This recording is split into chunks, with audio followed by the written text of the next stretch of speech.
Radio TV phono nut here, and we have a rather unusual classroom record player from 1971 torn apart, getting ready to give it a full service. This is an Audio Visual Instruments model. What model is this? Model 2130. Plays stereo or monaural records, all transistor. Now, even though this says Audio Visual Instruments on it is the brand, this clearly has Califone guts and Califone parts in it. If you look at a Ream Califone model from the late 60s, early 70s, you'll see that the tone arm is identical. The tone arm rest is identical. If we look here on the side of the cabinet, the carrying handle and the power cord storage compartment are identical.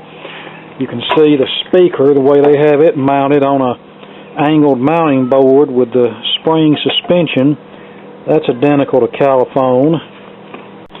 And we have a Califone amplifier under here. Now, the Califone models are usually in a blue case and have the controls across the front, whereas this model has the controls on the side over here. But it's pretty clear that they either hired Califone to make this completely, or they purchased the amplifier and other parts from Califone and assembled it themselves. But this is basically a Califone 1420B in a different style case and with a different brand name on it. Now, this record player works and sounds pretty good, but it does need some things. The pots need to be cleaned. This tone arm mounting nut is loose, and as a result, the tone arm is all wiggle wobbly. It looks like the motor has been serviced. The drive mechanism has been serviced at some point. The motor mounts look to have been replaced, but I'm going to go over it again and at least clean it and lubricate it. And here's the amplifier board exposed, and naturally the camera is not going to focus. That's a little better. You can see the Ream Califone logo right there. And actually Califone used this amplifier for years, from the late 60s through the late 80s, early 90s. And of course they made some minor refinements to it, but this is the same basic amplifier that Califone used for 20 plus years. Now, this is the lower powered one, the 1420, used in the 1420 and 1410 models. And then the 1430 one had the 10 watt amplifier. And then the higher end one, I believe the 1450, had separate bass and treble controls. I don't see too many of those because those were more expensive and they don't turn up as often, but yeah, this is still a pretty decent one. Even though it's a 5 watt model, it's still decent enough. Okay, I have the drive mechanism cleaned and lubricated, and I chose not to show all that because you've seen me do it a million times and the process hasn't changed any. And I want to try to keep this sort of short. I want it to turn into a 2-hour record player video. Alright, I got the amp out and replaced the electrolytic capacitors on it. They kind of checked marginal, so I just went ahead and changed them. Now, these two on the foil side of the board were axle type capacitors, and that style is getting very scarce in today's world. Most everything you find today is going to be radial leads, so you need to try to make those work whenever possible, and I made those work here, so no problems there. Spot checking the resistors, I found a couple that's just over the out of tolerance threshold, so I'm going to change those out. Alright, before we put the platter back on, let's check the tracking pressure, reading about 10 grams. And this cartridge is supposed to track between 6 and 8 is the recommended range, so we're going to have to adjust that spring a little bit. Over time, the springs get weaker in these, and they don't provide enough tension. So what we're going to have to do is that little tab that it hooks to, we're just going to have to very, very gently bend that tab towards the front of the tone arm and put a little more tension on that spring, and that ought to get our tracking pressure down a little more. Alright, I got it down to about 8.5. That's about the best I can get it. Yeah, these school record players, they're built like tanks. They sound nice, but the biggest drawback they have is the heavy tracking tone arms in the 89T record grinder cartridge. In fact, some of the records that I've gotten from schools was totally destroyed because of between playing them on worn needles and heavy tracking tone arms, it didn't do them many favors. But back then, record longevity was not a real big consideration. If you wore the record out, you just could buy another one. What they were considering was a heavy-duty record player that could withstand school kid abuse.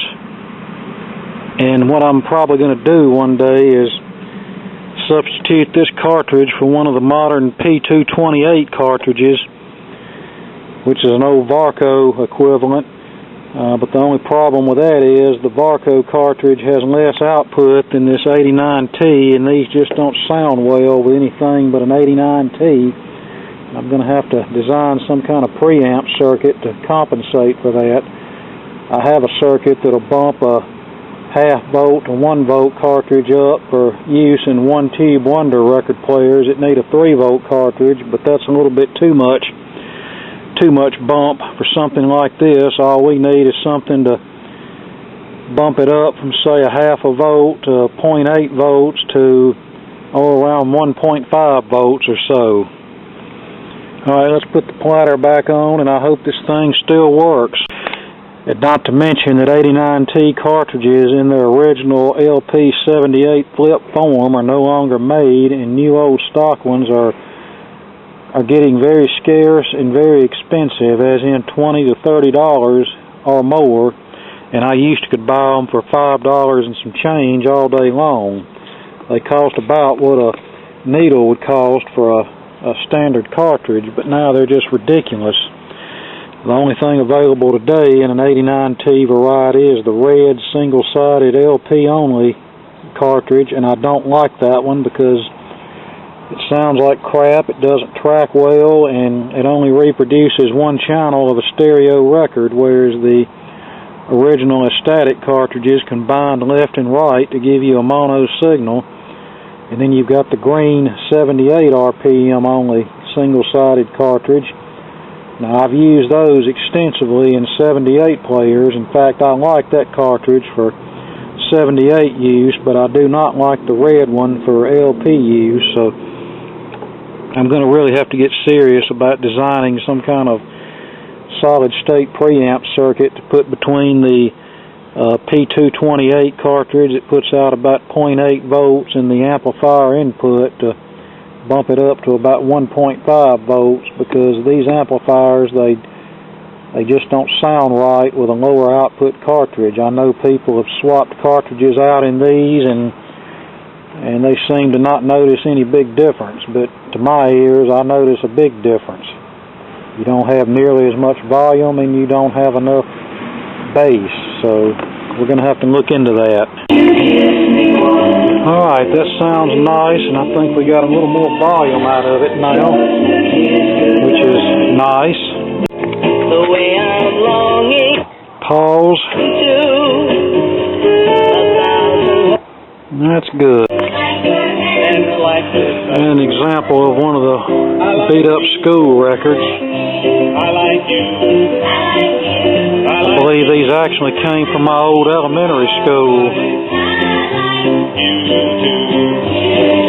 I like my smile. I like my grin. I like my ear. Self? I love myself. I feel so good. This is my nose. I smell with my nose. I blow my nose. I have holes in my nose. I love my nose. These are my ears. 6 by Thomas Hagen. Recorded for the Library of Congress in the Talking Book Studios of American Foundation. 16 RPM record. With the kind permission of the publishers, Houghton Mifflin. Sold Some 78s. Ain't no use you knocking at my door. And an airplane.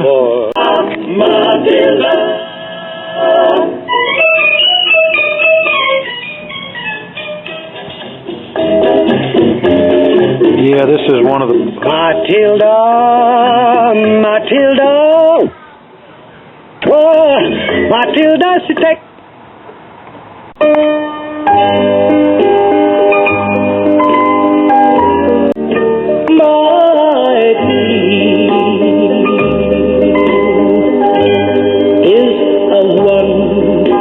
Old and Moses, I have been removed.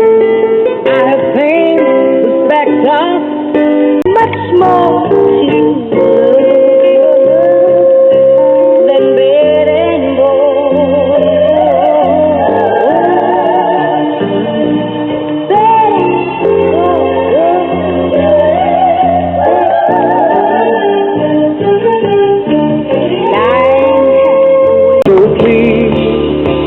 believe in me when I'm spinning round, round, round, round. Oh.